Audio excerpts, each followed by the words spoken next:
Sampurasun. Semoga kita semua selalu dalam keadaan sehat, selamat, dan berbahagia selalu. Materi yang kali ini saya tawarkan adalah mengenai pusaka dan mustika. Pusaka itu apa sebetulnya ya? Banyak orang Indonesia begitu tergila-gila terhadap apa yang disebut dengan pusaka. Ada yang berupa keris, tombak, macam-macam lah. Hingga banyak orang mengeluarkan uang begitu besar untuk mendapatkan pusaka dan mustika itu. Sebetulnya benarkah pusaka yang hebat itu ada di luar sana?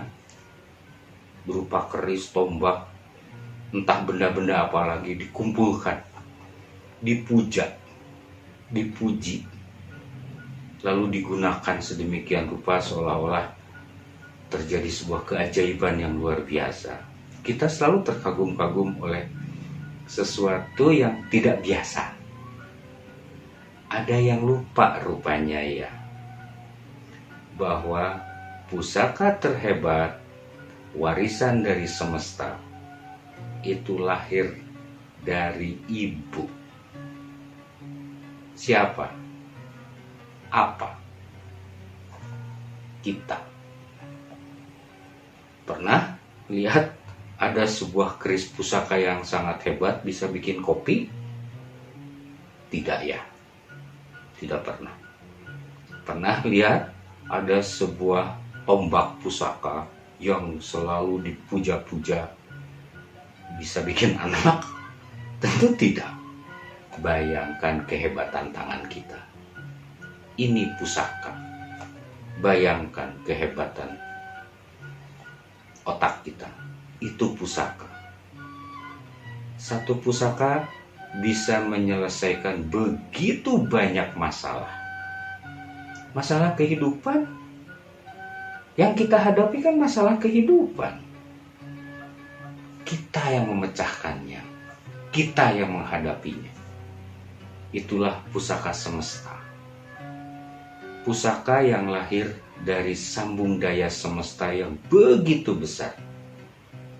Dibentuk melalui konstelasi perbintangan, lalu mempengaruhi matahari terhadap bumi, bulan, hingga akhirnya menjadi sebuah material yang luar biasa.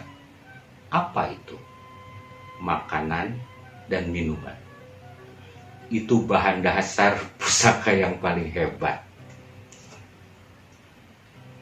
Tubuh kita ini luar biasa sekali. Hanya karena kita menggunakannya setiap hari, bekerja, berpikir, merasa, menolong orang, membantu, berbuat kebaikan, berbuat kejahatan. Bukankah itu pusaka yang luar biasa? Pernah tidak kita melihat sebuah pusaka yang mampu membuat rumah? Tidak, pasti tidak ada. Pusaka terhebat diri kita sendiri. Itu sering kita lupakan. Pusaka-pusaka yang selama ini beredar yang dicari oleh banyak orang dengan mengeluarkan biaya besar itu buatan manusia. Hasil daya ciptanya. Hebat bukan berarti jelek ya, bukan. Bukan berarti tidak bagus. Candi Borobudur itu sebuah pusaka. Tapi pusaka yang sesungguhnya dari Borobudur ada pada otak pembuatnya. Itu mustikanya. Apa? Mustika ada pada mastaka. Mastaka itu artinya kepala. Yaitu pusat kecerdasan manusia. Sering disebut sebagai Batara Guru atau Sang Manikmaya, atau dalam bahasa zaman sekarangnya disebut sebagai pineal. Nah, itulah mustika. Mustika yang sesungguhnya. Pusaka ini bukan dalam bentuk yang kita bayangkan. Tidak ada keris, kujang, tombak, atau apapun yang punya cita-cita, yang mampu merubah kehidupan. Jelas-jelas begitu banyak pusaka pada tubuh kita ya. Mata kita bisa melihat, telinga bisa mendengar, mulut bisa berbicara, bahkan perut bisa mengolah makanan, hingga melakukan sebuah pekerjaan besar, mampu menyelesaikan berbagai masalah. Coba dihitung lagi, berapa banyak masalah kehidupan sudah kita selesaikan dengan baik, dengan sempurna. Siapa yang menyelesaikannya? Pusaka ini, tubuh kita, diri kita. Karena pusaka tanpa mustika bohong. Semua pusaka pasti punya mustika. Nah, pada diri kita, pusaka itu dari ujung rambut sampai telapak kaki. Mustikanya apa? Ini. Otak. Tepatnya adalah pineal atau sang manik maya, atau sering disebut Batara Guru, yaitu pusat kecerdasan manusia. Nah, kita seringkali terkagum-kagum oleh cerita sebetulnya, oleh dongeng, bahwa ada sebuah keris yang bisa terbang, ada orang yang tahan tembak. Mungkin perlu dijelaskan kehebatan pusaka yang kita miliki. Mungkin pernah mendengar ya, ada orang yang tahan bacok karena dia memegang sebuah pusaka. Tahu nggak? Ada yang lebih hebat dari itu. Bagaimana caranya orang yang benci terhadap kita dan akan membahayakan hidup kita. Yang hebat adalah musuh kita tidak mampu menarik goloknya.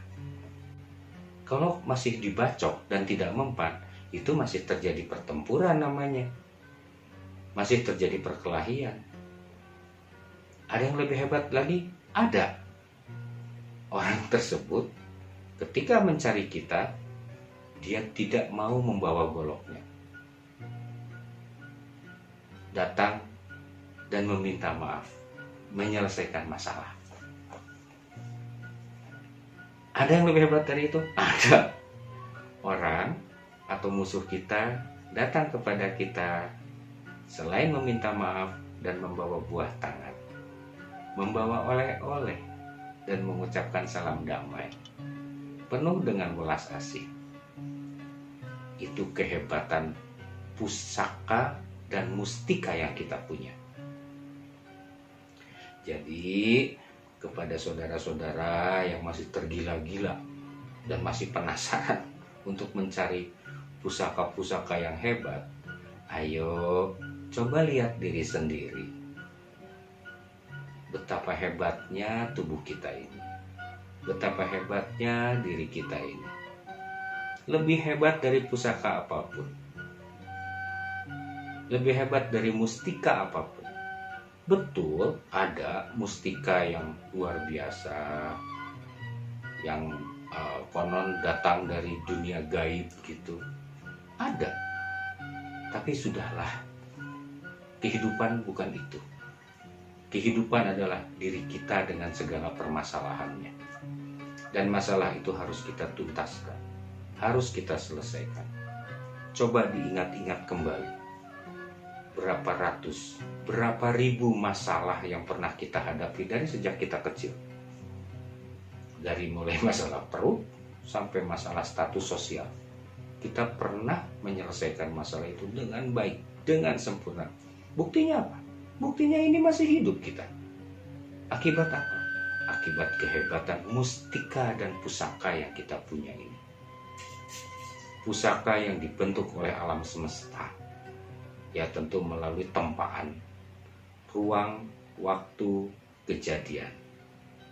Hingga akhirnya tempaan itu masuk ke dalam saripati makanan dan minuman.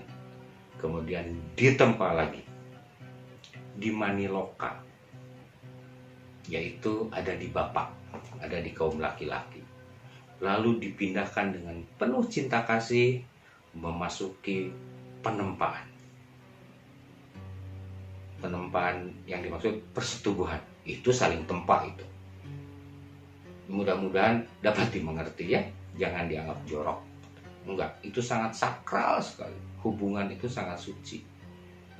Lalu masuk ke dalam rahim, menjadi janin, ditempa lagi. Perlu waktu berapa lama? Ada yang ribuan tahun, ada yang ratusan tahun. Bahan-bahan yang dipakainya, air itu miliaran tahun. Sebelum bumi ada, air sudah ada mungkin. Api juga sama, ada di dalam diri kita semua. Nah, ketika menjadi janin, pusaka itu ditempa terus. Ditempa, akhirnya bukan mengecil. Dengan ditempa itu malah membesar. Membesar dan semakin besar, semakin kuat, semakin tangguh. Hingga pada waktunya, dia lahir. Lahirlah sebuah pusaka semesta, yaitu diri kita. Nah, oleh sebab itu, karena diri kita merupakan pusaka yang memiliki mustika, maka berhati-hatilah dalam menggunakannya. Ya, kenapa? Salah menggunakan, maka hasilnya adalah kerusakan dan kehancuran. Sedangkan apabila kita dengan baik, dengan tertib, dengan penuh rasa tanggung jawab, maka pusaka dan mustika itu akan menghasilkan ruang kehidupan yang indah. Luar biasa sekali. Semoga apa yang saya paparkan dapat berguna dan mulailah merawat pusaka ini. Mulailah merawat pusaka warisan semesta yang lahir melalui kedua orang tua kita.